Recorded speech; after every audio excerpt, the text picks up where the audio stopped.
Hello, my name is Julie McCrossin, and it's my great pleasure to welcome you to this National Carers Week, Your Side. It's time to talk special event for carers, and I'd like to extend a special welcome to the early birds who are flooding in even as I speak. Thank you so much for joining us for this special event on a Sunday. Let me begin by acknowledging that we're all broadcasting to you today, and you're listening to us today, watching us today from Aboriginal land. I'd like to pay our respects to elders past and present and to emerging elders, and to look forward to the day when we see more Indigenous people in leadership positions in every sector of our society.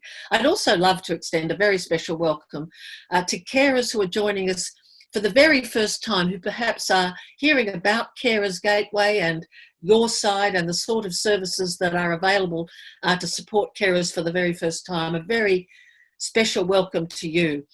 Our goal and our plan over the next hour and a half is to share information and ideas and experience that will help you as carers. We're going to speak to some carers who will share their personal stories and personal tips based on endeavouring to navigate the carer system to do the best they can for the person they love and care for. And of course, we're going to meet a range of professionals involved with Your Side and Carer Gateway and hear about the full spectrum of supports that are potentially available to you, sources of financial support where that's required. And what will happen if you ring the all-important number that we'll send to you in an email and talk to you a little bit more about later, 1800 422 737. If you want to get a pen and paper and write it down, but we will email you information as well. Look, most of all, just as more people come in, I want to let you know we will be giving away prizes for thoughtful, helpful, useful questions. And there's Emily, who has the JB Hi-Fi and Westfield vouchers. We've got four $50 Westfield vouchers and two $50 JB Hi-Fi vouchers. Abby, our question monitor, will be monitoring all your questions and comments, and we'll be handing out prizes. Welcome to Abby. And look, if you're doing this for the first time, you'll see down the bottom of your screen on the right a Q&A. If you click on that, you can send us, type in comments or questions, and I'd urge you to do that throughout. And we will endeavour to get through as many questions, indeed all the questions if possible. Now, just before I invite our first carer, I just want to give you a snapshot overview of the Carer Gateway and Your Side and the services you can access. So I've just got three images I want to share with you. Here's our title, It's Time to Talk. And this is about Your Side. Now, Your Side are a leading provider of support services for older people, people living with a disability or mental illness, and support carers. And we're an NDIS, National Disability Insurance Scheme, and aged care registered provider based in Sydney. And the staff, when you ring in, can give you information about Commonwealth home support services, home care packages, private fee-for-service, community circle, Carer Gateway, and as I've already mentioned, the National Disability Insurance Scheme. We'll just show you two snapshots of services. So what services can you access if you ring in, speak to the staff, discuss your situation? They will be able to tell you about phone counselling, online peer support community forums, online self-guided coaching, online carer skills courses. Now, obviously, that's the online world, but there are also services face-to-face, emergency respite, carer-directed support, in-person peer support, in-person counselling, and facilitated coaching. So thank you very much to Abby for sharing those images with us. Just a reminder, if you've already got questions, and I'll just introduce you to my mother, my late mum. I was a carer for my mum and coordinated an amazing array of services available in both the public and private sector for my mum for over 20 years. My mum had significant physical and mental health issues. My mum died just over a year and a half ago, but I still must say I feel psychologically a carer, but there we are with extremely similar cheekbones and were alarmingly often considered sisters. It gives me great pleasure now, though, to welcome our first carer, and that is Tanya Teague, and Tanya is showing us a picture here of her mum and dad. Tanya, can I welcome you to the screen? Hi. As I encourage people to put questions or comments.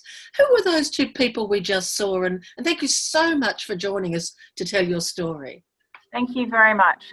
So the top picture was myself and mum, and of my lovely little dog Walter as well. And the bottom picture was mum and my dad.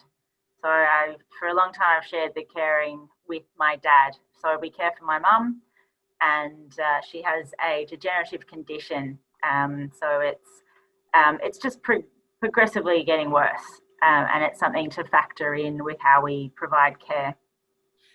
Tanya, I know that you recently lost your father, and I'd just like to extend our condolences to you and thank you for coming on to tell your story at such an emotional time. And I think it reflects your commitment to other carers. But for people meeting you for the first time, can you give us just a snapshot overview of your family situation and the caring roles that different people have been playing? So I've been a carer for about 5 years now.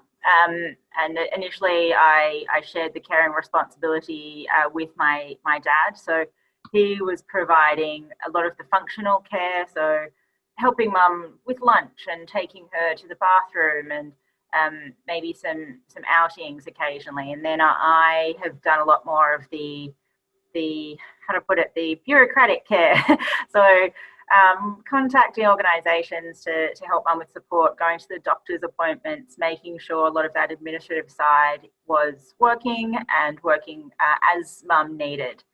So for the first year that was a nice split, and then my dad actually got sick for a while. He had a heart condition, and I was a full-time carer. So I have had a bit of a spectrum in this journey as well. Can I just ask you, you use the term functional carer then, and as I understand it, you prefer that to the notion of a primary carer. Could you explain what that distinction is for you? So I don't really know the right term, and it's still something I'm working out, I have to say. So I find that primary carer is often used for the person who's spending the most amount of time with the care recipient. And I feel that when you're dealing with bureaucracy and admin, it does take up so much time and a lot of mental energy, and there's a lot of coordination which is behind the scenes. So whilst you might not be physically there with the person, you're still doing care, you're still providing support. And so it's a little bit of a recognition. I get a bit of a bugbear when people say that I wasn't the primary carer, because it's collaboration. I see. This issue of the bureaucratic care or the navigation of the care system, as I understand it, you work in a university. I'm a person with a law degree and have worked in management positions. But I can say that I found the coordination, the bureaucratic, the administrative side of the care enormously challenging at times. At times I found it overwhelming. Was that your experience? Definitely, yes. And I think as well, having that insight into how government functions is so important to know that you know how to approach it. I think I'd be quite daunted if I didn't have a bit of the background and an understanding of how to navigate a space like that. And for those of us those who've joined us, we will be talking more about how Carer Gateway and your side can assist in that navigation, walk beside you. But there's two key issues I know you're keen to talk about, and I'm keen to hear about it. And the first is planning for emergencies, because you've had two emergencies. So can you tell us what were the emergencies you've experienced and what the planning is that you're advocating to your fellow carers? So the first element of emergency planning is for like a natural disaster. So quite recently we've had bushfires. The big issue that we faced last year for my family was there was a large storm in Sydney. It took out power for close to 50,000 people. In my parents' case, it took about 5 days for power to come back. So for my mum to get in and out of the house, there is a lift. So that was not working. The hot water wasn't working because there was nothing to heat it. The phone line was not working. So we really had to think about ways to provide care. And of course there was no lights. So come nighttime, there were candles around and there's safety issues with this. I realized at that point I didn't have a plan, and we didn't have a plan. And I really need to talk about the we, because with my dad and my mum, we are very much involved together in terms of that care. So I've learned that we need to have some idea of what to do should we not be able to live at the house. So whilst the house is well set up in a good circumstance, when those circumstances aren't optimal, what are the alternatives? Where can we go? Where is accessible? Who do we contact? What medications? Just to be able to have a good list and a good understanding of where to go. So the way it's been presented to me and share with everyone else is, what do you do in a point of crisis? To have that pre-crisis planning means that when you're stressed and when you need to really act, having pre-crisis planning and emergency planning means that you're not as stressed when an emergency strikes. So by having had a little bit of a thought in terms of what to do when emergency hits, when my dad suddenly went into hospital just not too long ago, I had some idea of where to seek support and advice, and even respite. So whether that meant somebody was to come into the home to help out with mum, or even to take mum to a home or something, just to have an idea of where is suitable, what suits my needs, what suits my mum's needs, and also to enable me to not just care for mum, but then to be able to be present for my father.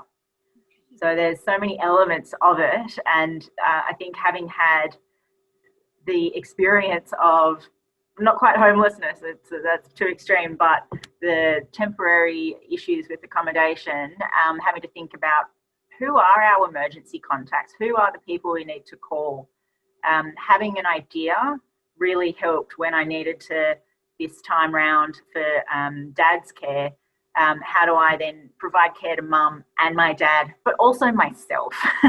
And I'll come to yourself in a moment, but just before we leave the emergency planning, this is so timely because I'm actually talking to everyone today from Adelaide, but my understanding from the news is there's been an evacuation in North Sydney due to a fire on North Head. So, in fact, some families are dealing with evacuations even as we speak. And when we spoke to you, I spoke to you briefly today, you said it's so important to plan for the unforeseeable because things can go wrong. And I just thought that is actually a challenging idea, planning for the unforeseeable. But are you able to give us just a sense, are you saying that a carer or someone in the group of people involved in caring should get together and have written documents with key people, key names, key numbers, and what we would do if we suddenly lost utilities, the physical environment, a sudden illness? Like, try to think through likely crises and have a written agreed plan which everyone's got a copy of. that's right. And so if you have something in place where others can refer to it, I guess I think of it as being like a job. You have a handover for a job. So in this situation as well, something that you could hand over to somebody else when, if you might not be able to speak up for yourself or for the person you care for, to have a document in place which is easy to be referred to. And it also means you're not going to miss the information. When you're, again, at that point of crisis and need to think of everything, some of the most routine tasks you just forget. So to have it written down, it, again, when it's not that point of crisis, it just makes it a little bit easier, a little bit more seamless, and it'll help you in the long run. Just before I go to your thoughts on self-care, during your father's illness, did you get assistance through Carer Gateway from your side? Can you just give us a sense of that as an example? I did. So because I work part-time, I needed to make sure for me, being able to work is respite. It's something that gives me a sense of another sense of purpose. So I contacted the Carer Gateway to seek some support to have somebody come into the home to help out with mum so that I could go to work or go to dad and just have those scheduled breaks so that, again, it was less thought. I didn't have to coordinate somebody else, and just having somebody from the organised by your side to come in and help me out. Again, it just made a world of difference. Look, we've got questions coming in, and I encourage those watching us to please put more questions or comments. But before we go to our first questions, Tanya, you really want to talk about self-care. Now, it's almost a cliche, isn't it, for carers to be told to look after themselves, but you really feel strongly about it. So what's your message to your fellow carers? So I love the analogy, you can't pour from an empty cup. It's something which I have those moments where I think if I'm not looking after myself, I can't give to others. And so it's really important for me to have those moments I have a dog, so it seems like we're a dog loving group here. I take my dog for walks. The dog park is a sense of respite. It's community, and it's an environment where I can just be me. I mentioned as well, being able to work is also an element of respite, and being able to work part-time, it means I have somewhere to go. I have somewhere which is not necessarily about caring. It's me being me doing what I do well. And it's so important to be able to have those moments which really boost me so that I can then give and be present for the people I care for. Absolutely fantastic to hear you, Tanya. Thank you. And I'd like to invite Abby Edwards to join us now, who's monitoring the questions, and she can bring us some questions. Thank you. Thanks, Julie. Thanks, Tanya. The first one was a comment for Louise, from Louise, and thank you, Louise. She has mentioned that it's very difficult dealing with bureaucracy and administration services when you're a carer, and holding down full-time work to support your family as well. So I might throw this question directly to the CEO of your side, Danielle Ballantine, and say, how do we support carers in this situation, Danielle, when they have got so many things going on and the sector can be quite complicated and time-consuming to navigate? Hi everybody, I'm Danielle Valentine, I'm CEO of Your Side, and I actually had a very similar experience myself, caring for my dad and holding down a full-time job myself. I can talk to my own experience in particular as well. What I did especially was negotiate with my employer which was here, obviously, it was in my last job, to work a compressed and flexible week. And that was very much around being able to turn up for my role, and my job, like Tanya, was also respite. It was a break away, and similarly being able to be present and available for my dad as well when he needed me, because caring is incredibly unpredictable. We don't know when somebody's circumstances are going to change. And in my dad's circumstance, he had terminal brain cancer, so his health deteriorated very quickly. So having a conversation with your employer and seeking advice from the team at Carer Gateway, potentially about how to do that. Tarja, who's one of our counsellors, is skilled in being able to work out what is a great way to approach that conversation with your employer. What are the benefits that you can put to your employer as well to say why that's actually really important. Elements around advice, industrial advice in terms of your employer having an obligation to provide carers leave as well, so that you have those opportunities. And also there are times when you might need respite to be able to do your job. Having somebody come into the home and step in, might be transport for appointments. It might just be sitting with the person that you're caring for while you have to go and do something, meet a deadline, a meeting, or whatever else that's really important for your role at that particular time. Thanks so much, Danielle. We have a second question from Janet. Thanks, Janet. And this might be a question to Brittany, Jack, and or George Olivares, if we can see you both on screen. How do we help children or young people who are carers through Your Side and the Carer Gateway? Oh, I can take that one. Good. Hi, everyone. My name is George Olivares. I'm the team leader here for the Carer Gateway at Your Side. We do have special support for youth and young carers, so all the way from siblings and the actual carers themselves when they're at school age or even in their 20s, so up to 26. So we can actually support young carers through that. And I've got specialists within the consultancy team who have got background in youth and working with youth as well. Britt, sorry, Britt, I was going to say, can you add any sort of specific examples of what we can do there? And I don't want to jump the gun too much. I was going to meet an 18-year-old carer in a minute, so she'll be able to add heaps onto that. But we're very aware that the set of concerns that, say, a 17-year-old who's caring will be very different to someone who's 70 and caring. And we're really focused on making sure that they don't fall behind. There is a little bit of evidence to say that young people who are trying to care and finish school can end up falling a little bit behind at school, perhaps not ending up with the same opportunities as others. So we are really focused on putting that net around them and offering things like access to tutoring to help at school, access to driving lessons so they can get mobile and help go to all those appointments. Or it might just be talking to other young people of the same age who actually get it, who know what's going on, who understand what it's like to be the only one in your peer group who can't go out on Friday night because mum needs help in the bath, so. Thank you very much. I might just come in there, Abby, before we go to our young carer. If Tanya's still with us, if I could just have you back for a moment, Tanya. Tanya Teague. Is Tanya still with us? Yeah. Hi. Look, just before you go, I thought it was so interesting that both you and Brittany mentioned the idea of work as respite.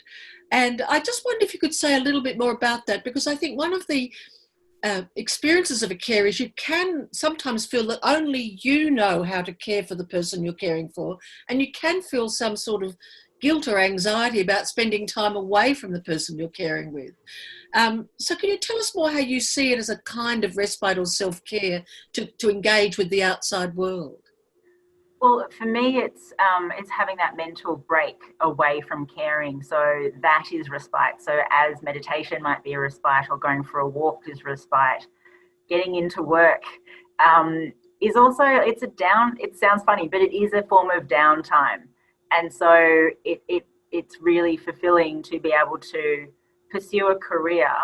And as Brittany said, particularly for a young carer who might get left behind, I'm in the midst of a career and I can also get left behind. And it's something that I'm really conscious of as well. And so I don't feel stressed by that, but the fact that I can work part-time, again, I'm so very lucky to have a flexible employer.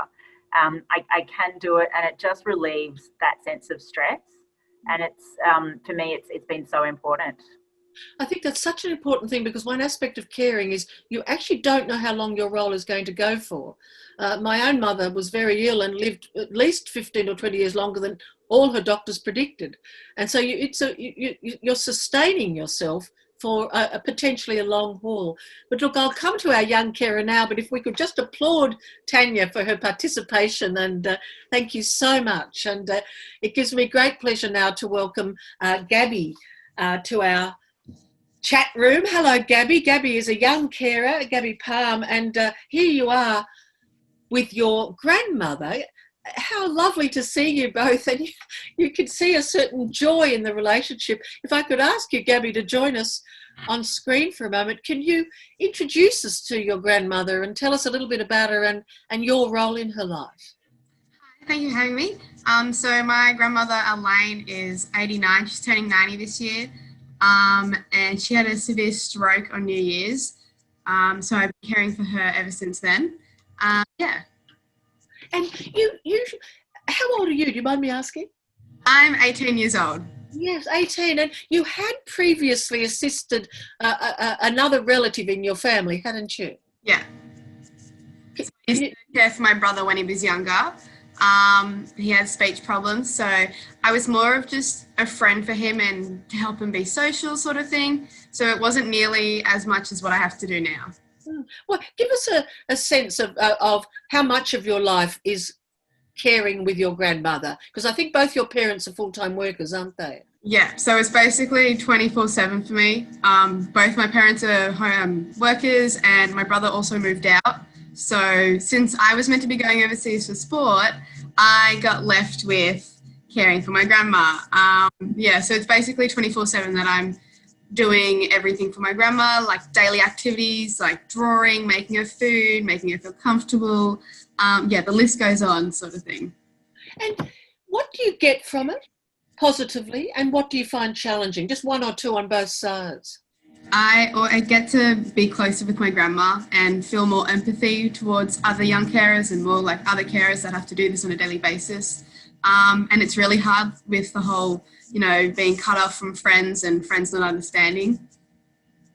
And your connection to Carer Gateway and your side, what I can see the sign behind you there. I think you're in the office today as a spokesmodel. That's tremendous. What role have they played in supporting you as a young carer?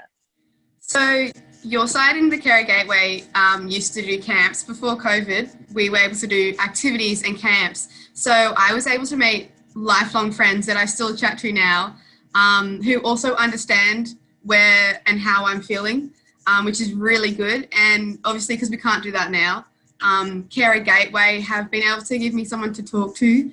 I've been able to sort out counselling, and also if I need any respite. And also if I started doing driving, they also offer driving lessons and tutoring lessons and loads more. So how would you describe their role in your life? What sort of if you were trying to explain to another 18-year-old what this Carer Gateway, your side is, how would you describe it? Very helpful. I think it's not someone to, like, I'm not leaning on them, but they are someone that I can ask to help and know that I will get help from it, instead of, being a burden on my friend and, ranting to them about how I'm feeling. I'm able to rant to a counsellor instead, and they also understand. Our last carer spoke a lot about caring for herself, being utterly critical, including going to work. I think sport's big in your life. We've got you've got a photo with you. I think Abby might have an image. Let's see your photo first, perhaps. It's the same photo that Abby's got. So this is the photo. So what is this game, and how does it help you in your life? So I play floorball, and it's basically ice hockey and soccer put together, and it's played indoors.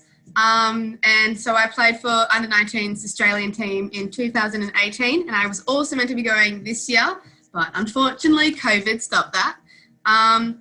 But sport is a major part of my life. I'd be struggling so much if I didn't have the sport that I do, floorball and hockey. It's a place for me to, have respite, take time off, care for myself, and I'm able to put my head in sport and not always be worrying about caring for my grandmother, because since I do care for her 24/7, I'm always thinking about her. But when I'm playing sport, it's just me and the game and having fun, which is what I really enjoy. That is a brilliant way of expressing it. I have one more thing to ask about your recent TV experience, but I think I might ask Abby in first, and we'll get some questions from the audience, and I'll come back and ask you something later. Thanks, Abby. Hi, yes, thanks. Thanks, Gabs. Thanks, Julie. A question from Louise. What happened? This might be to Tarja Malone to start, please, our senior counsellor with the Carer Gateway. Hi, Tarja, if you can hear me. What happens if you are a carer and something happens to you? You get ill, you even pass away. What happens to the person you care for? What should your plan be in that situation as a primary carer who maybe doesn't have a lot of support? And that's an issue that crops up for many people often, especially parents who are caring for their children with complex mental health issues or disabilities. What does happen? And I guess that's part of that whole planning, like Tanya was talking about, just thinking about who is there in the family or in the network that can take on a role, what agencies can be involved, thinking about things like wills and power of attorney and enduring guardianship and those sorts of issues to really stabilise that situation when it happens.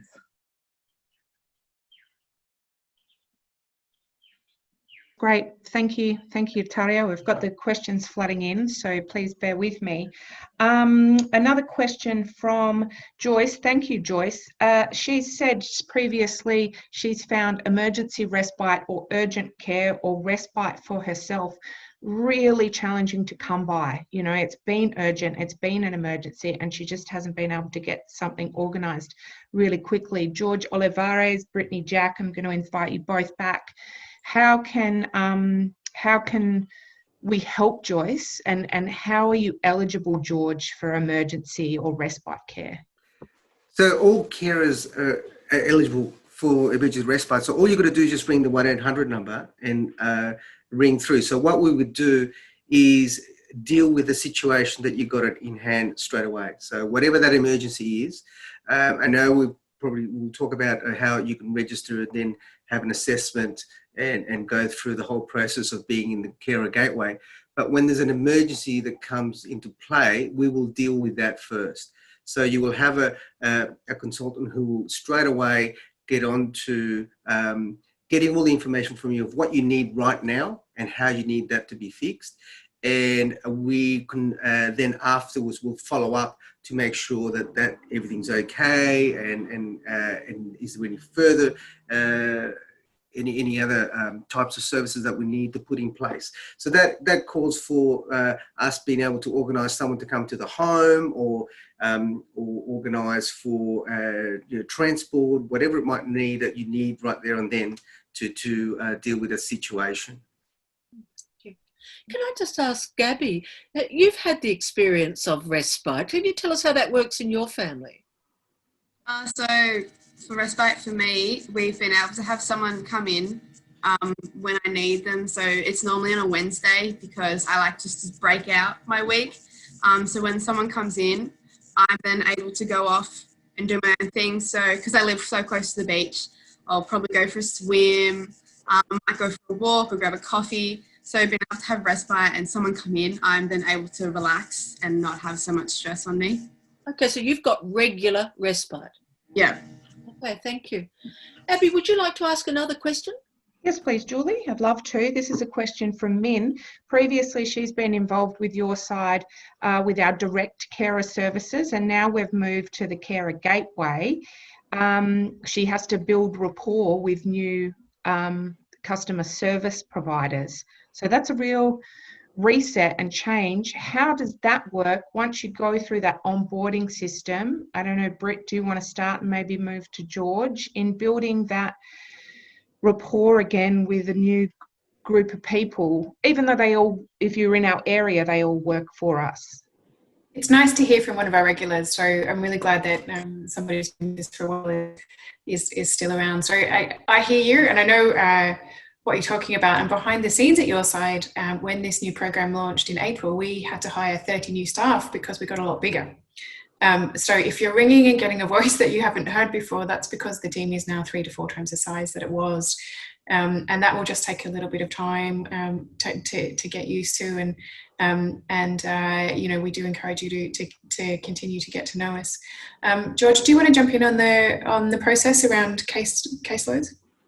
Yeah, no, absolutely. So we've taken on obviously some new carers, but some known people to us, and we will continue to try and keep those relationships with other organisations that have come in, so service providers that have come through. But because we're in the same sort of area that we've actually been looking after clients in the past, it's a pretty smooth transition from the supports that you've got in place to the support that we can actually help you with, and also with the consultants, because they've got access to information that we've been dealing with in the past with people in the area. We can easily be able to explain how this transition sort of works from then on. But the team do have knowledge of the community area. They're all locally sort of been put together so they understand what's happening to the local community, because that's something that's really big for you, also for us to be able to understand what the requirements are within the communities that we're supporting at the moment. Look, thank you. I was just thinking, Abby, I may just have a last comment to Gabi and then bring the Your Side team on, and we might establish some basic information just in case there's some newer people on who aren't quite sure about the system and the changes. And then we'll come back to more questions. Would that be okay? We're pretty good for questions. There are no more, so at the moment, so the floor is yours, Julie. Okay, thank you so much. And again, if you're watching now and you have got questions, we'll be welcoming them through the Q&A. If you just click on the bottom there. Gabi, just before I let you go and we talk to the Your Side team, you recently were interviewed for ABC television for the 7:30 report, and it's been to air. What did they talk about and with you, and why do you think it's important for this kind of media and public coverage about things like Your Side to be promoted to the general world? So they talked to me about a load of things, but they didn't always put in all of it. I think it's really important to, get these things out, like, push the media to know about young carers and stuff, because there are so many kids that are like me that possibly didn't even know that they're carers. So being able to see another 18-year-old or 17-year-old going through HSC and having to look after someone, knowing that they're not alone, I think is a really big, important thing, because I wouldn't have even known that I'm a carer until I've been told or, seen these sort of things.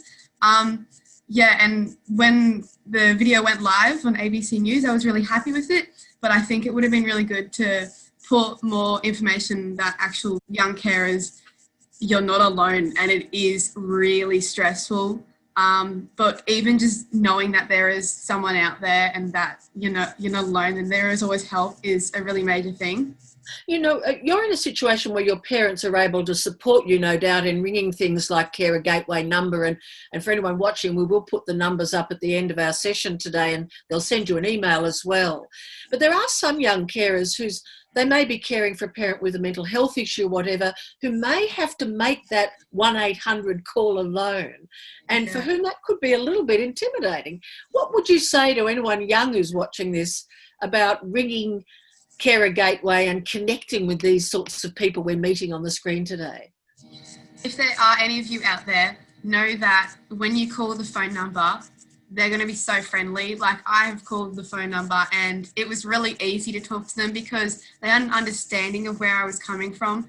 So I think that's a really important thing, just to take that first step and ask for help, because it is there. Well, Gabi, thank you so much. And I know you're still with us. We may see you again, but thank you for joining us. And I'd now like to invite onto the screen 3 of the people from Your Side, just to go through in a little bit more detail what the services are that are available. So welcoming back Danielle Ballantine, and here she is with her father. Looks like a fantastic wedding. You can't go wrong. Danielle, can we see you for a moment on screen? And Brittany, Jack, and George Olivares. Here's George with his family, and we're going to hear about some of his caring responsibilities as well. And a welcome also to Brittany, Jack. So these are 3 people working with the Your Side team. Just before, we have heard a little bit, Danielle, about your caring role. You have had that experience, but as I understand it, navigating the human service system, ringing in and learning what help is available and what funding might be available, you see that as an absolutely central role for Your Side. Can you explain that role and why you think it's so important? A bit of history. Hi everybody. I supported my mum to care for my dad, who had terminal brain cancer, and that photo of my wedding is really important because it was a year later that he was diagnosed with cancer. I had many years experience working in the human services industry, actually, when he was diagnosed with, and we found out that diagnosis terminal. We were thrown into this. Could I just come in? You're just coming in and out just a little. I'm not sure if you could just speak up a little. And I'm sure that people will be working on the IT, but I beg your pardon for interrupting.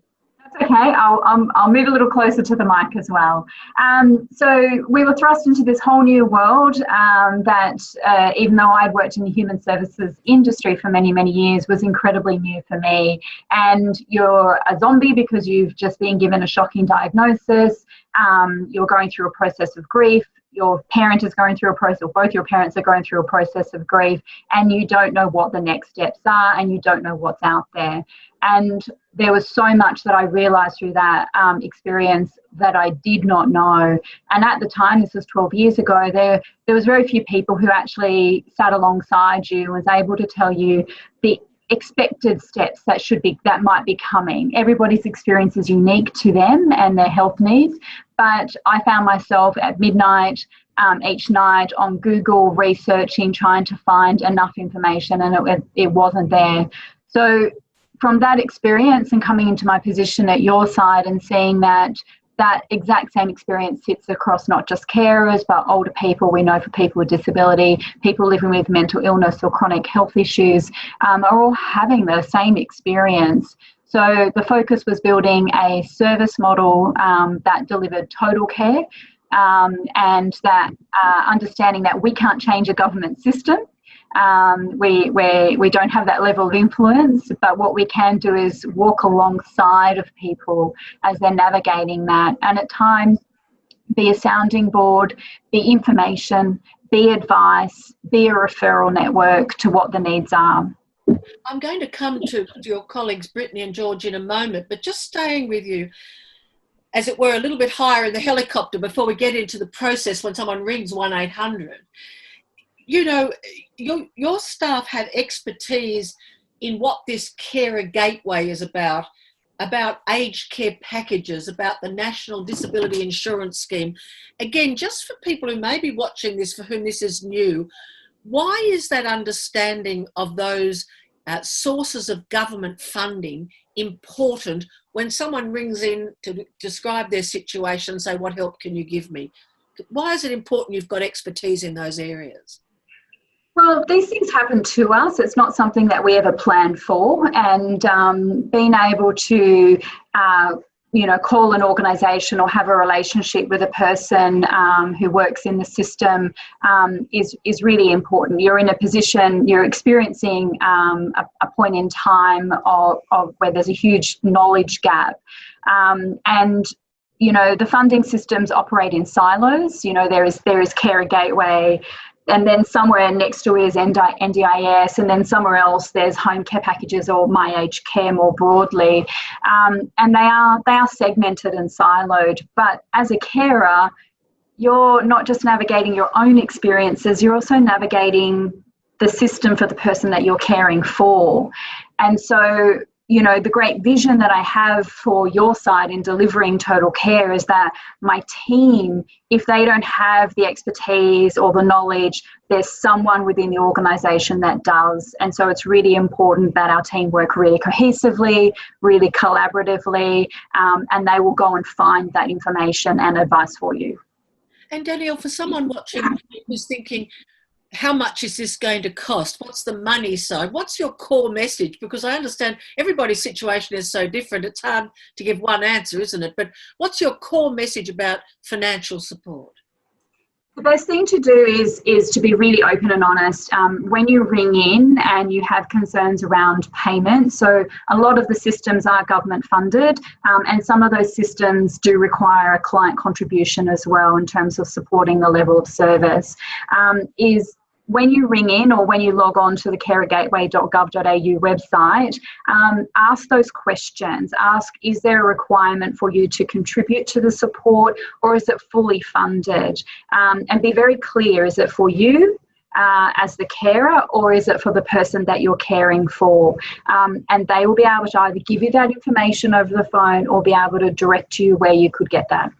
Well, thank you so much. I'll come to you, Brittany. I've got some questions for you, but is there something you want to say arising from Danielle's remarks, first of all? Yeah, look, I'd just say that one of the most common things we hear from our carers calling in is, I just don't know what to do next. I'm a little bit overwhelmed by the system, So anyone out there who's feeling that, you're not alone. And even those of us who are been working in the system, like Danielle, when it comes time to for ourselves, get confused, and think what exactly is going on there. So it's really important to be persistent, and also just to remember there are no stupid questions, and it's okay to be upfront and say, I don't know if this costs money or not, because actually the answer is not simple depending on what part of the system you're talking to, And I'll ask you to refer to George earlier if you think it's appropriate, but I want to give people a sense of what happens if I ring the 1-800 number, 1-800-422-737, and we'll give that to you in writing after this and put an image up on the screen if you want to have your phone ready to take a click. But if I ring in, what happens, and what's the sort of time scale? Can you begin, Brittany, and then we'll come to George? Yeah, sure. So that number, what's important to know is that number works all across Australia. So we've been talking a lot about your side today and the Carer Gateway, and we're a provider in Sydney, but actually there's a whole national network that's connected to that phone number. So wherever you are in Australia, it's going to go through to the person who's in your area that can help you. And then they're going to have a chat, and they're going to ask some initial questions to find out what's going on. If it's an emergency situation, and so you're calling because you're sick and you need someone to come out straight away, then they're going to go straight to that. If it's not, they're going to take some time and have a quite detailed chat with you and work out what's going on in your life that you might need support with. And from there, they're going to put together a plan, and then they'll help you work out which of the Carer Gateway services you might want to access. And they'll also help you work out if there's other services out there in the community. For example, if you didn't know about the NDIS, the National Disability Insurance Scheme, they will work to help you connect into that if the person you're caring for is eligible. This question of simply not knowing what's available is a huge issue, isn't it? Yeah, absolutely. And not only is it complex, but it changes all the time. So we've just had, we're all in the midst of navigating a pandemic, and all the services have changed during that as well. So heaps of things that were previously face-to-face have gone online. There's a whole segment of the Carer Gateway that involves face-to-face support that we're only just coming to plan to roll out, because obviously we haven't been able to do that safely. So there's a whole bunch of stuff that you have to really try and keep up with, and it can be really hard work as a carer to do that. So lean on the services, ring them, ask the questions, be persistent, keep talking, keep asking the questions. There are no silly questions. It's important that you understand what's going on for you. Look, thank you so much. George, can I bring you in now? And I want to ask you a little bit about your own care experience in a moment, but just staying with this process of what it's like when people call in. You feel strongly about trying to empower the person who calls in to help them build a network of support. Can you explain why you think that's important? And I guess the other question I want you to speak to is, as someone who did care for mum and tried to do what Tanya, our first carer today, called the bureaucratic side, there's a huge array of agencies and organisations and medical practitioners and so on you have to link in with. Can you have one person at your side who's your contact person, or do you need to deal with a lot of people? What are you able to achieve there when you've got such a high level of demand? No, that's in our actual model is around that one point of contact. So when you call in, you will get a consultant that will guide you through and walk you through some of the, like you're saying, all these complicated areas of forms and other funding. So that's why we want to be able to have that assessment, that conversation at the beginning, and be able to truly understand what's happening within that carer. And with that, then we try and assist. So if it means you need to know a little bit more about aged care, and also what we always say is it's having that your GP, that you're having a really good GP that helps out with some of that documentation, because some of the things that we will help you with is to put forms in for reviews, for updating information, or to changing your current supports. But you'll need those reports to come through from your a good GP or a doctor or any other medical practitioners that you've got that it will help you to make that change. But you will have that one person that will follow through with you and from the beginning, and we'll take that on for you. And thank you for mentioning the general practitioner, because I must say as a carer, I think GPs are so crucial in so many ways, and to have your respectful understanding of that would be most helpful. But tell us this idea of empowering the individual carer.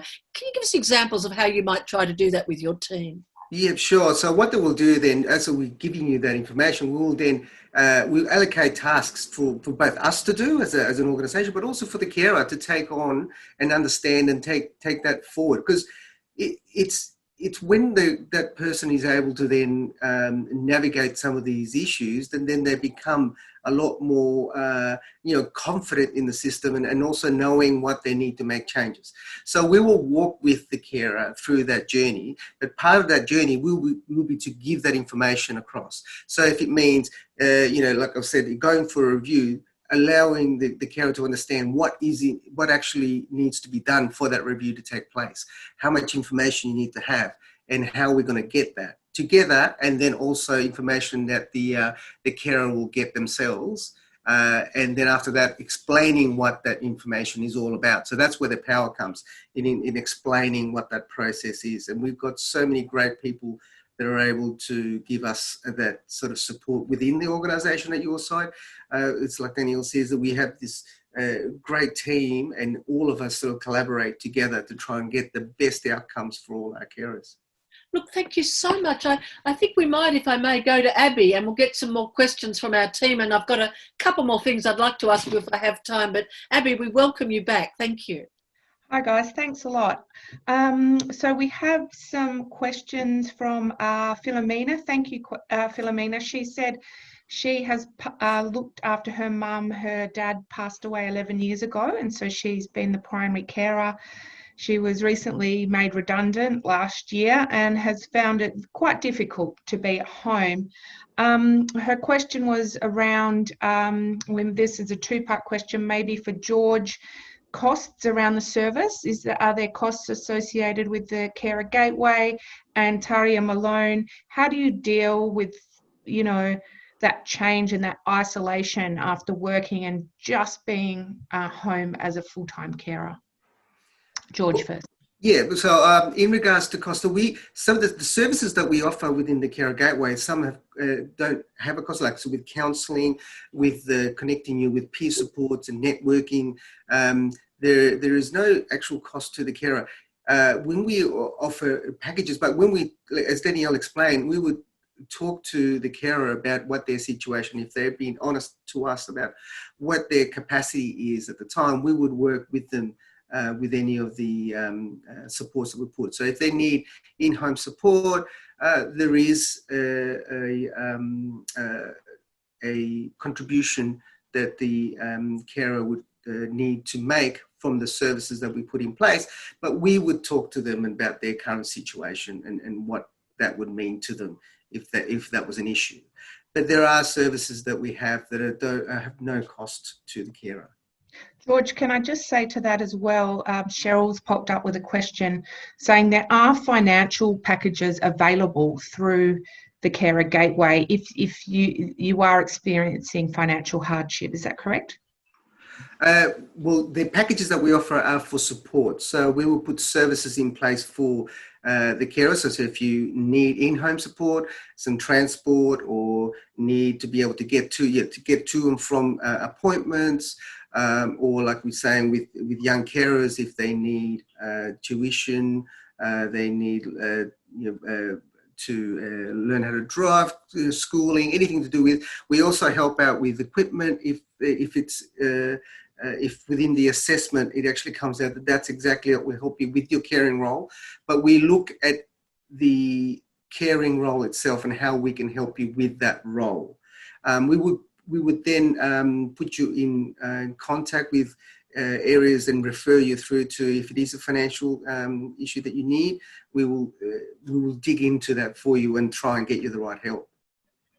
Thanks, George. Tarja, how do carers deal with just being at home in their care role, especially after they've been working? Yeah, look, it's a really common issue that you raised, Philomena. It's something that we often in the counselling team work with carers around, this idea of putting your life on hold for a period of time while you're doing this very intensive care. And so we might start the process with just I guess re-looking at what kind of roles they might like in their future workforce, sort of planning. We might talk about some of their sort of passions and interests. There's a lot of the carers that we talk to might start doing some kind of online course, some kind of training that will lead towards employment a little bit later on. And that in itself, that kind of planning and the starting is a sense of hope and a movement forward, that there is something after the caring role for the carer as well. We can also link people in with services that can really help them around this kind of coaching around, workplace, I suppose, choices. While you're there, Tarja, Philomena has also said, how does the Carer Gateway manage with people who don't speak English as their first language? So we do have an interpreter service that we use, and I think there are some people, George, on the team who have other languages as well, in terms of the customer care consultants. Yeah, absolutely. Yeah. So we've got quite a large multicultural team that's available all throughout your side. We're very, very lucky to have some really upskilled people who actually can help out with translation as well. We actually have 29 languages in the team. 29, yeah. And if it's one we speak, we call in the interpreting service.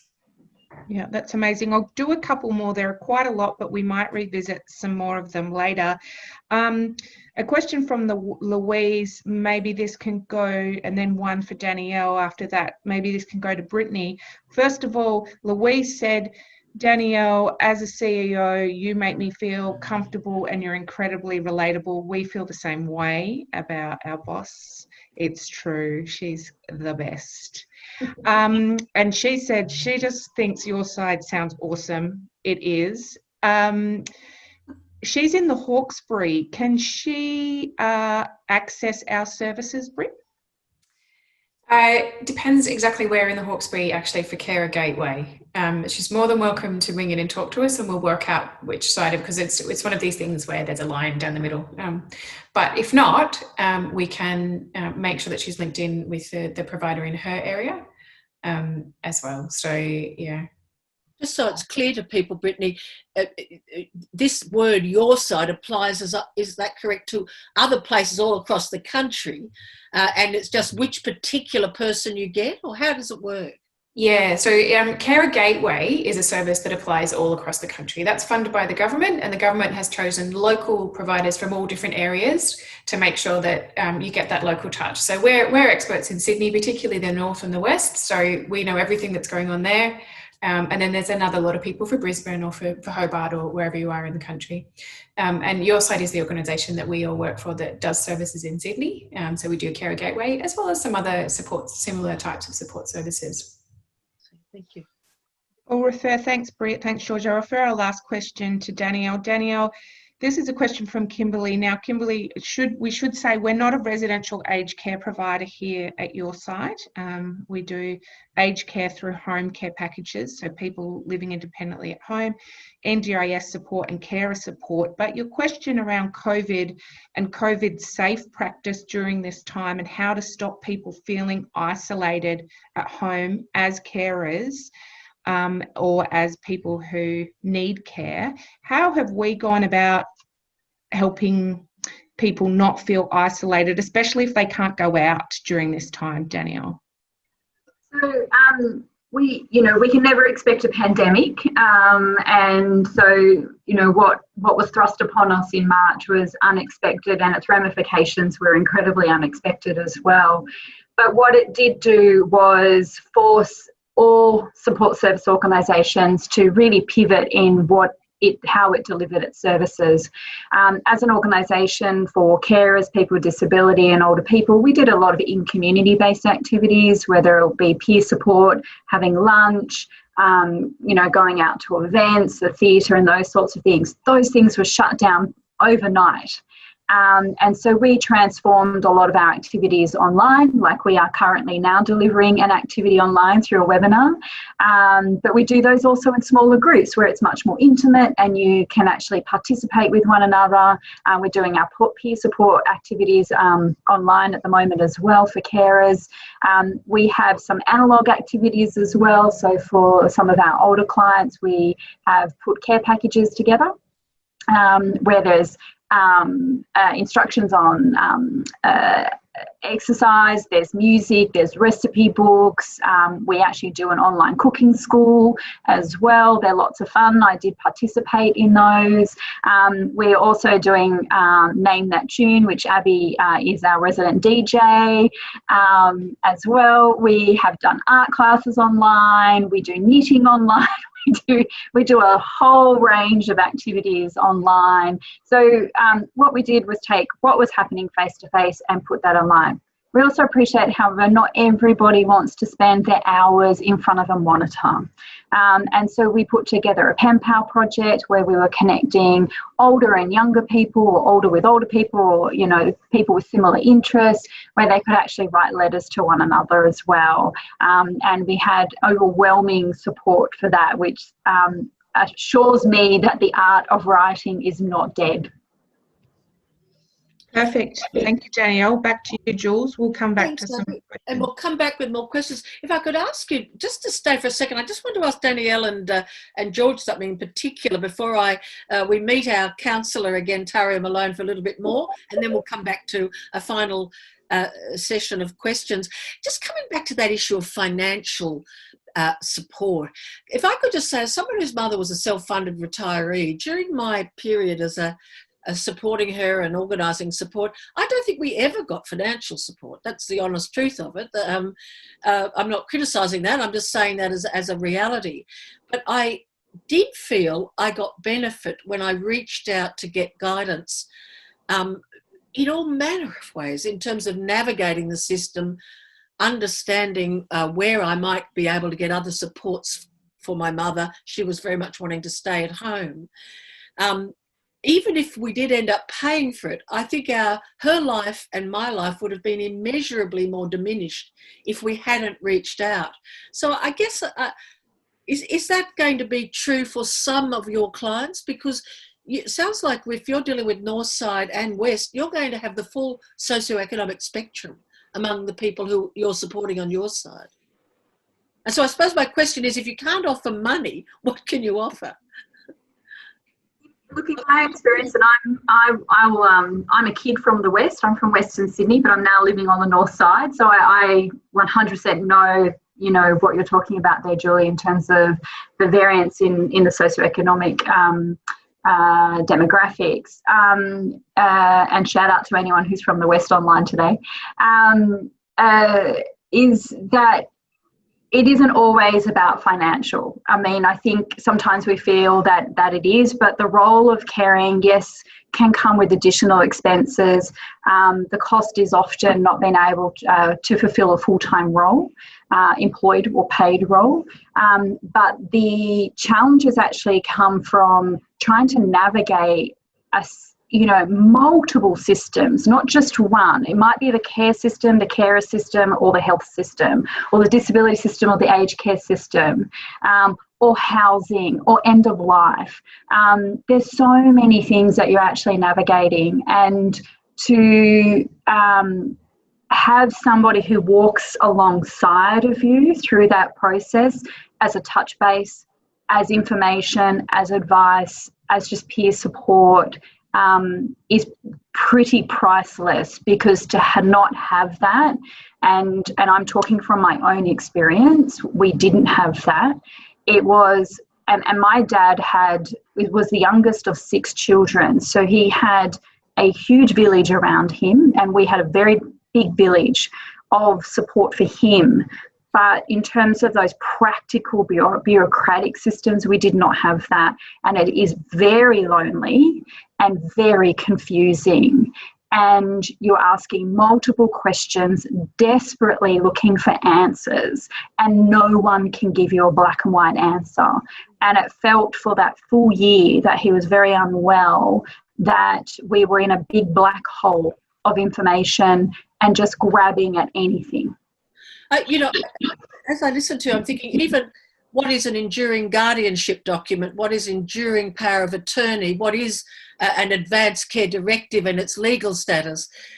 I'm imagining your team, Brittany, would be able to give information, even if someone then needs to seek a lawyer. If I could also offer one more comment, the emergency planning. In the middle of my care, I got stage 4 cancer, and it was enormously stressful to manage that. I won't go into my personal anecdote, but I found that suggestion from Tanya at the opening of our session today of having an emergency planning and shared numbers, that is just critical information that isn't about money. But your observation, Brittany, on this issue? Yeah, look, I don't know what price you would put on having access to a counsellor, you know, so that's whatever you would pay at the market rate. You know, it's actually about having someone who's on your side and on your team. Most of our services are very low cost or free, you know, but there are some where you have a small contribution. And the most important thing is just understanding what's going on there. But actually what we find that our clients feed back to us over time is that it's not the money or the cost of services that actually their value, it's that ability to connect into a peer group, you know, and they've made friends in that peer group who've actually just made that next 5 years of their life incredibly easier because they've got somebody to talk to, you know, so we can always connect you into places like Centrelink or other potential sources of funds if that's the issue, but there's a whole other raft of support out there that is priceless. Look, thank you. And George, just just before I come to Tarja next, our counsellor, and get her thoughts on self-care, tell us about your caring situation and what's helped you, just in a nutshell, what's really helped you as a carer, not as a professional. Yeah, so I've got 3 boys at home, and my eldest, he's actually got autism. He's 19, so he's full-time with me, and been sort of caring for him through his changes and his schooling, and now he's actually out in the, you know, in the workforce and working away.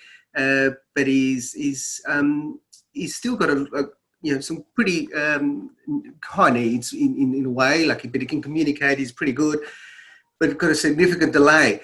But what's helped me over the last few years is actually putting my hand up and saying, because you know, I just thought that I could just do everything. I can do it all. It's okay. I can handle it. But what I wasn't doing is sometimes, you know, when I was helping my son Liam, is that I was leaving other things aside, you know, and then not looking after other things in there. So as soon as I put my hand up and I started looking for support, started to look at the full picture, and I didn't actually look at that until I stopped and started to see what other areas I needed to support. So also, I've also got my mum who lives with us as well. So it's a bit funny. We always said, like 10 years ago, we built a granny flat at the back and we put the granny in it. And but she also supports me, but you know, she's going through her own changes and you know, support needs herself. So they all keep me pretty busy. But it is the main thing, if I could ever say anything, is just to don't be afraid about putting your hand up and saying, actually, I can't do it all, and I could probably do it a lot better with a bit of support. And do you have any thoughts on the difference between men and women when it comes to carers' needs? Because, of course, many husbands are caring for partners, wives with dementia, aren't they? Yeah, look, and it's all individual.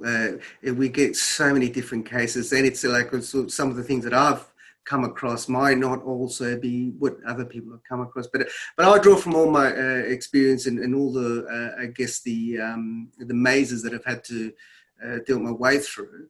And I'm hoping to be able to give that back to my team. We constantly have you know, meetings of trying to look at individual cases and how we can learn from every little case. And the biggest thing that I can say about, you know, with the Carer Gateway, we've had supports in the past that have been looked after by different funding ways of giving emergency respite and some other funding.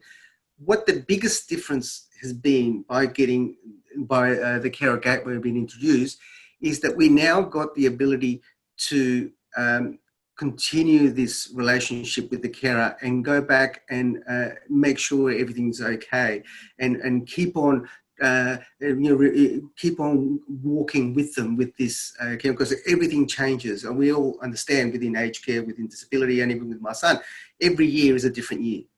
Yeah, and this is something that we can continue on monitoring and walking along with the carers. That is so good to hear, George. Look, Danielle, Brittany and George, I'm going to move now, if I may, to Tarja Malone, but thank you, and we'll have a final Q&A a little bit later. But welcome now to Tarja. And Tarja, just explain your job at your side. You put it into your words, please. Yeah, so I'm the senior counsellor at your side. We have a small team of counsellors who, I guess what we do is we walk alongside carers and provide support and opportunities for them to reflect and have a look at some of the things that are important in their life and lean towards their strengths and their resilience. You know, we heard a little bit earlier from Tanya about self-care. I think from Gabi, we heard in relation to the importance of sport and having respite and so on. I wonder if you could give us examples that you've learnt from working with carers about things people can do to improve their emotional well-being and their resilience, and why that's not just a bundle of words, but it's something you really need to do. Well, the first place I probably want to start is talking about stress and talking about the chronic stress that many carers have in their lives every day, and the impact of that chronic stress on all parts of them, on their physical health, on their emotional health and their psychological health. And so for that reason, because a caring role is such a stressful role and there's so many tasks and responsibilities and obstacles, like we've talked about with the systems and finances and all kinds of things, we as human beings store the stress in our bodies if we don't release it.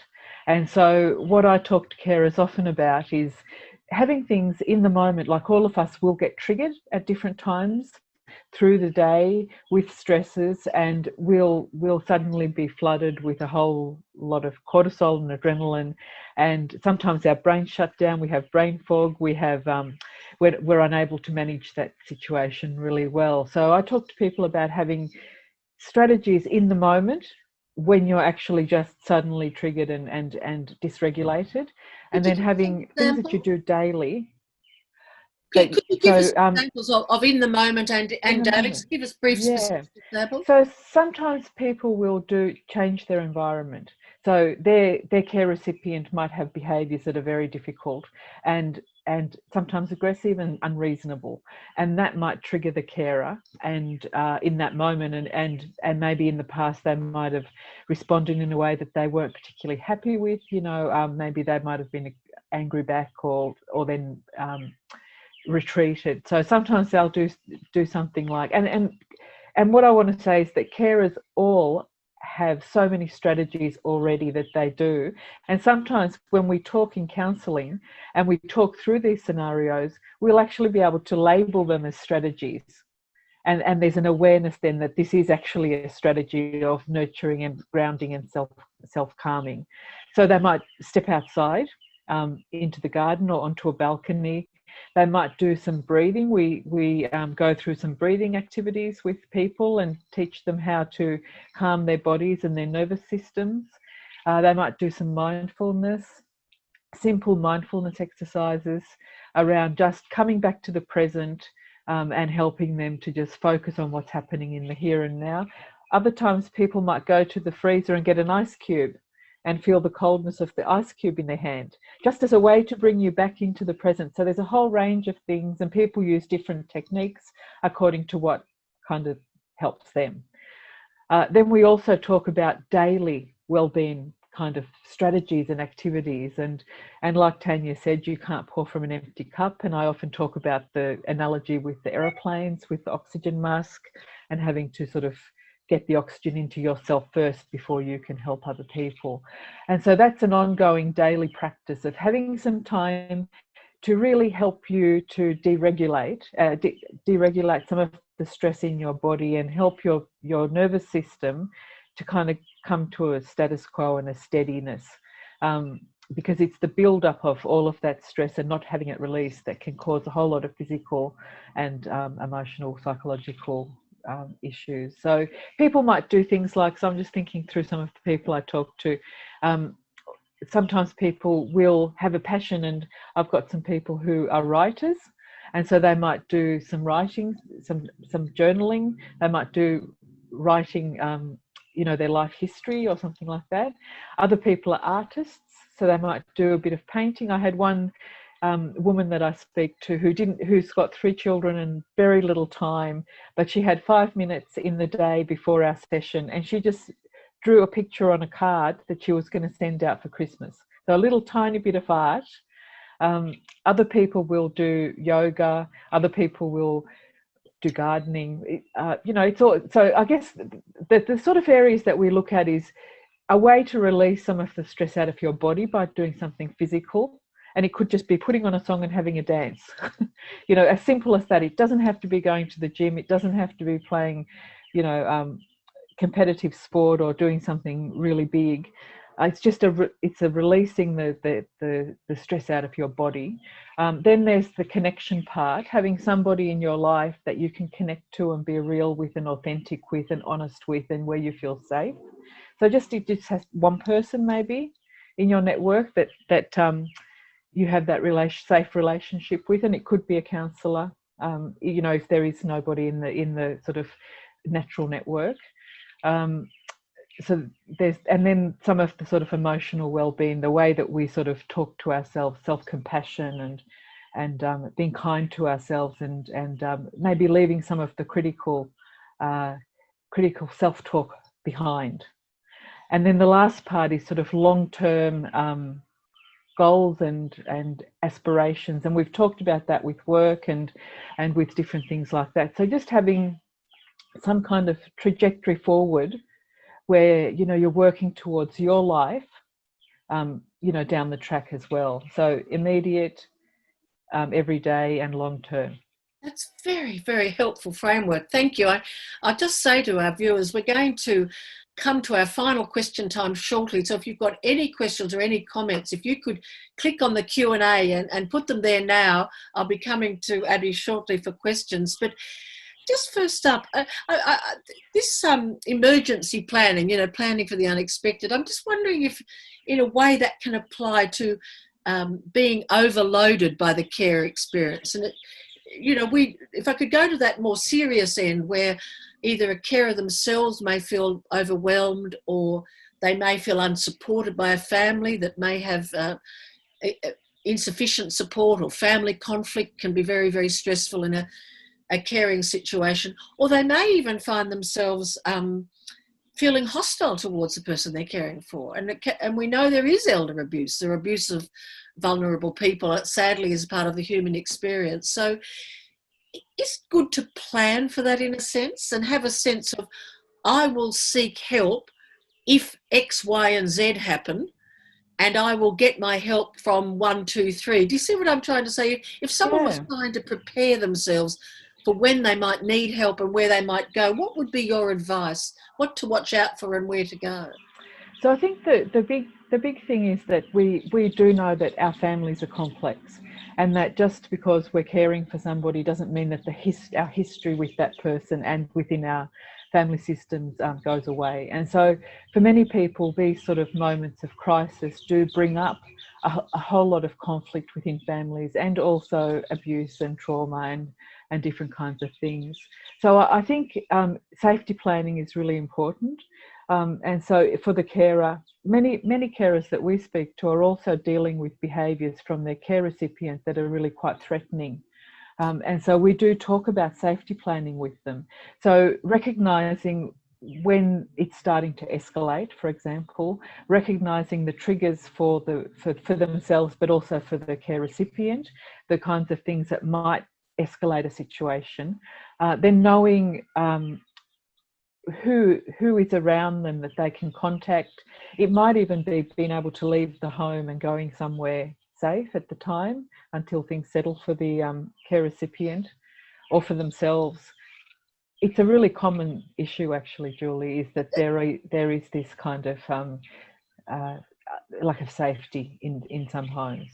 That is so good to hear you talk about it out loud, if I could say that, because I think we can run the risk when we're talking about this part of life, caring, almost to always speak as if all families get on well together and communicate well, and that all carers are heroes. And not to say I don't immensely respect carers, of course I do, but there's another part of our life where we know that there are high levels of family violence and domestic violence, and that those are the same families where care needs arise, and there could be all manner of dynamics that are not helpful and are of concern. And so I guess services like Carer Gateway, your side, is another way people can reach out. Indeed, the person being cared for presumably can reach out as well. That's right. And sometimes through the counselling process, they can uncover some of these patterns, and then we can link them up with services that can help them long term. I mean, obviously the counselling program only goes for 6 sessions, so we certainly can't deal with family trauma, but we can absolutely link them in with support services long term. Look, thank you so much. And what I'd like to do is invite Abby to come back, and perhaps if I could also invite Danielle to join us, and Brittany, and we can go to more questions. But thank you so much. If we could just thank Tarja with our hands for her contribution, that was most helpful. Thank you. Thanks, Julie.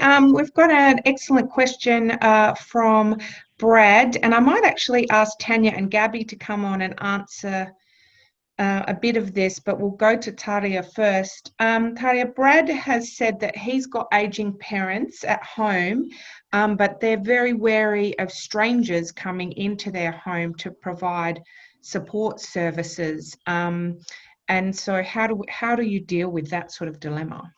I feel your pain, Brad, because I too have elderly parents, stubbornly independent migrant parents in the community who I have such trouble getting help to. So there's a few things. I mean, well, there's 2 things that come to mind for me anyways. Slowly introducing people into their lives. And I've actually, my father is supported by Carer Gateway, and we found a support worker that comes 3 hours a week. And we got her in because he needed help with technology because he's legally blind, but she's been wonderful. And so he looks forward to her visits. And that's opened the door to this idea that maybe there are some other people aside from the family that can help. So just a slow introduction. It might be that you stay with him to start with when someone comes, until he becomes it feels like he's confident with them being there. The other thing is just negotiating with the care providers, with the service, that they don't change the people all the time.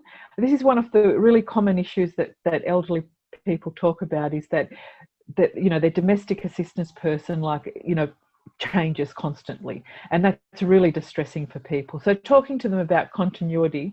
With my parents, I've actually said to the care provider, if this domestic assistance person can't come, please don't bring anyone else. Like they'd rather skip a week than have a new person come at this time. And so very slowly doing that. But also, Brad, I think boundaries for yourself, being really clear about the boundaries with your parents, and working that out, according to what you need. But for me, what I say to my dad is, I'll do the things that are absolutely needed, and I'll absolutely support him with those things. But all those other bits and pieces that he would like to do because he's at home and he's got time to think, I can't do those. Thank you. So you. just having those boundaries in place for what you can do. Thanks so much, Tarja. Can I end by saying you're getting comments saying that you're such a wealth of knowledge and such an empowering woman, and people have learned a lot from you this afternoon. So thank you. You're awesome. You. Tanya, your mum has had a long time had services come in and support her. How have you managed that, and how has your mum, Anita, managed all of those different services and people coming into your home? I think we've had quite a lot of consistency. So whilst we do have many different people, they have been consistent over the years, which is definitely helpful. But I think as well, mum's okay with having new people. If anyone, it's maybe me who's more resistant. Sometimes I guess, you have these moments where you go, why is the tea towel over there? And it's little moments like that. So I'm probably more the reluctant one. But I think Mum's really aware of the care that she needs. And so she's pretty good with having new services in. I'm very lucky. And Gabs, your 90-year-old grandmother has dementia, so that's an extra level in terms of new people coming into the home. How do you manage that in the Palme residence? So what we do is we normally write on a piece of paper saying, you're having a lady come in today just to let Gabby have a break. And normally, like for the first times, my mum and both I have been at home, just so it's a bit more casual and a bit more friendly. And then when it gets to the point where my grandma is okay with a lady coming in, because we try and keep it consistent with the same lady every Wednesday, she then kind of picks up on it that, someone's caring for me other than my granddaughter. So yeah, having a piece of paper writing on it saying you're having someone come in, she's really lovely, her name's blah, helps her a lot. Yeah, that's perfect. Thanks, Gabby. Okay, question for the big boss, for Danielle. Question from Louise is that sometimes reaching out to services, including the Carer Gateway, it can take them a long time to get back to you. And when you're feeling, really stressed out and desperate for that help and connection, how do you deal with that? What do we do to make sure, we can do that better and help our carers with that problem? Louise, that's a really good question, and it is a common issue that does sit across most of the service systems. Understanding that you've reached out to somebody, you've asked for support or assistance, and then you might be waiting for something to come back to you, and you might be really anxious because your circumstances might be changing. It's starting to feel a little bit more emergent than when you initially reached out to somebody, and that's all completely normal. The way that we try and handle that is through a couple of different strategies in terms of our staffing. So our Carer Gateway staff work with a number of clients, so they're clients that they are aware of and know those circumstances, and you get to build a relationship with that staff member. So they've gone through all the series of questions to understand your circumstances and the circumstances of the person you're caring for, and so that's your touch point to ring back, ask for that person, to email, and in your email ask for that person. However, there are times where that person might be on the phone to somebody else, might be a day off for them. So we do have an IT system where we keep comprehensive notes, and so somebody else might be able to step in and be able to answer or follow something up for you. Again, remembering a really big focus for your side and the delivery of total care is that we walk alongside with you. Your circumstances will change. We know the system changes rapidly as well, particularly through a pandemic. So we'll walk alongside with you.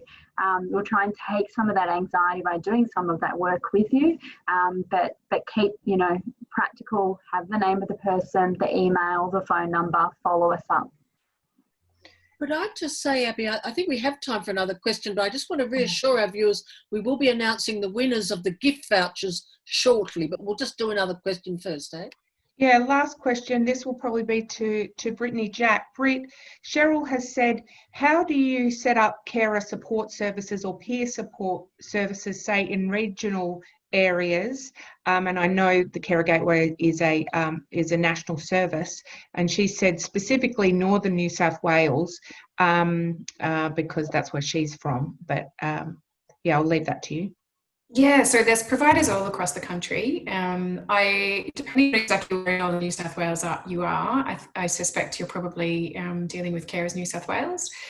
So great organisation for you.